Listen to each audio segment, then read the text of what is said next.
Hopefully he gets over Linares. You think he wins that fight? I think he could win that fight because Linares is an old man. I mean, if you was to choose somebody that's gonna make you look good, you got to choose the weakest link. Who's the weakest link after Luke Campbell? Who's the weakest link? Linares, right? So that's why they picked him, so they could look good.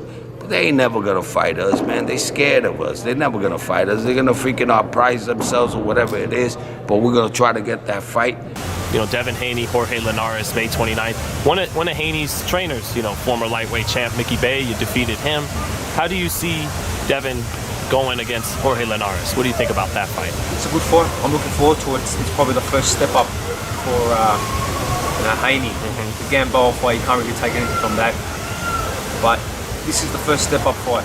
I'm looking forward to watching that fight. I believe it's going to be May 29th, so it's great. I'll be able to watch it and obviously do my business on my fight with Lopez. It'll show where he's at. And then again, the young bull of Linares, the old bull of Linares will show what he's about against the young bull in Haney. So, interesting fight. It's a great division, man. It is a fantastic division.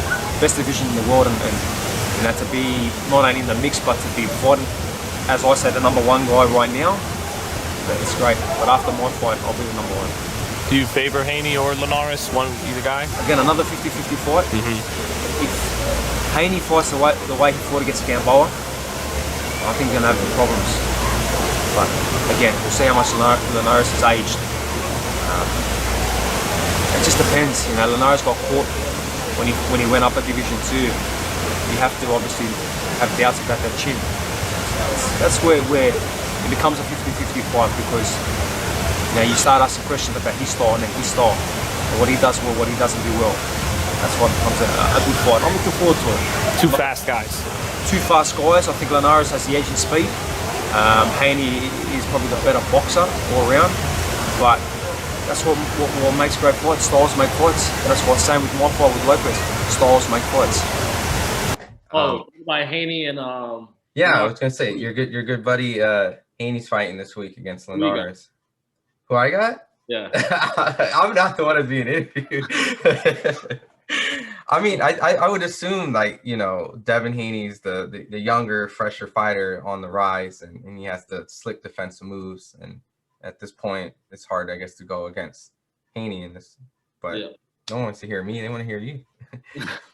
Of course, I'm rocking with Haney. He just, he puts in the hours in the gym. You can see it. And you can just see his dedication. You can see that he has a will to win. So, rocking with Haney. What are you looking to see out of Devin Haney next Saturday? Oh, man. Stoppage. He needs that stoppage. Let's go, Haney. Let's get that stoppage. Because I think Linares is priming and ready for that to happen. He is. Linares is a good fighter. Great fighter back in the days, but not the same anymore. But Haney's on the rise. It's a perfect opportunity for really set the tone and say, hey, y'all stop running from me. Do you feel like Teofimo's got to run that before he moves up to 140 to fight the winner of tomorrow's fight?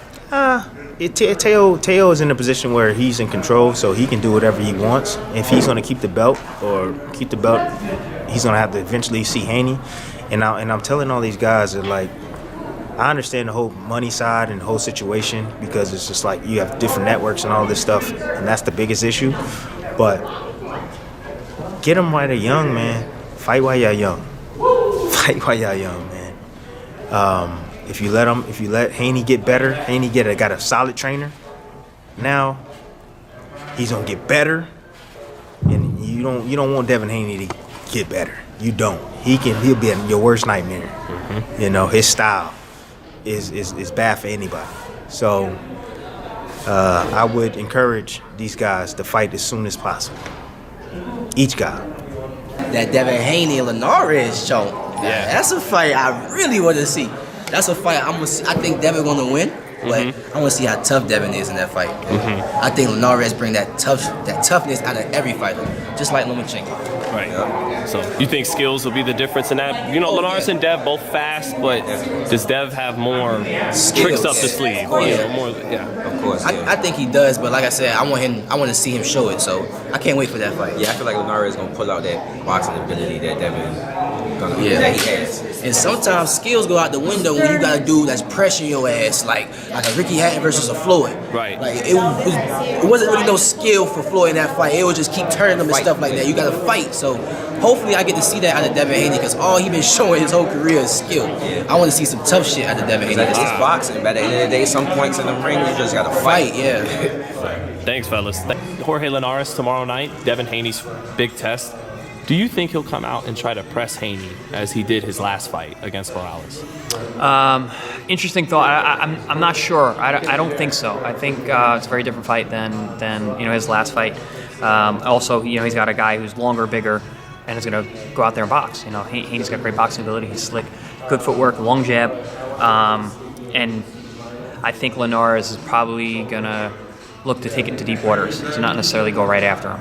Kind of use his experience, kind of set a pace, and just see how Devin reacts. 'Cause there's so many question marks around Haney at this point, from us as fans watching, but also as for the people who are fighting him. So, what do you think of Devin Haney, Chris? His potential, how he looks right now, all of that. His potential is very high. He's got a very high ceiling. He's got great ring IQ. He's got a tremendous amount of in the gym experience. He's worked with guys for decades now at this point. It's just wild because he's so young. But great footwork. Like I said, really good jab, long jab, good defense, slick guy, hard to hit. All the attributes that are necessary to be a champion, and especially at the highest level. When you look at the guys who are at the top, pound for pound, they always have great defense. Defense matters. Defense wins championships. So I think that's a big part of it. And a jab. Having a good jab is really important. George Foreman said, right hand will get you around the corner, jab will get you around the world.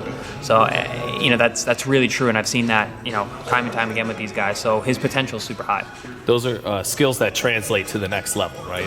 The fundamentals work at every level, and he's got those right now.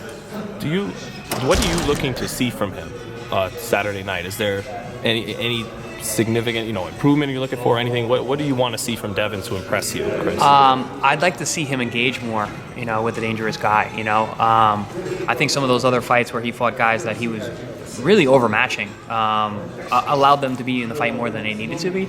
I think if he would have pressed it, was a little more offensive minded, took a little more risk in there, I think we'd see a lot more of what he has to offer. He's going to have to with Linares. Otherwise, he just can't avoid a guy like that.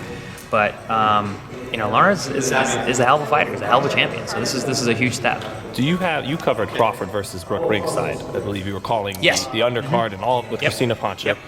Do you at all get Kell Brook coming into Terrence Crawford vibes with Jorge Linares? The body looks good. I'm sure the punches are going to look sharp and fast. But once things really come the other way, that can't hold up against it, breakdown. Do you sense that at all?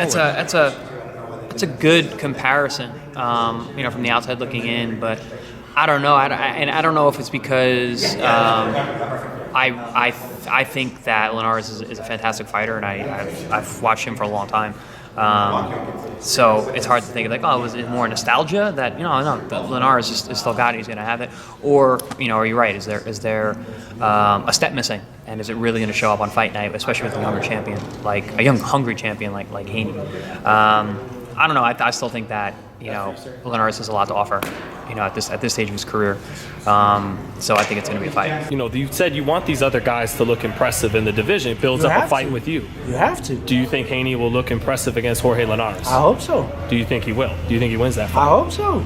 That's all I can say. I hope so. I don't know what Devin Haney's going to be there that night. I don't even know what Linares is going to be that night. We don't know. You sparred Linares before, right? I never sparred him. Okay.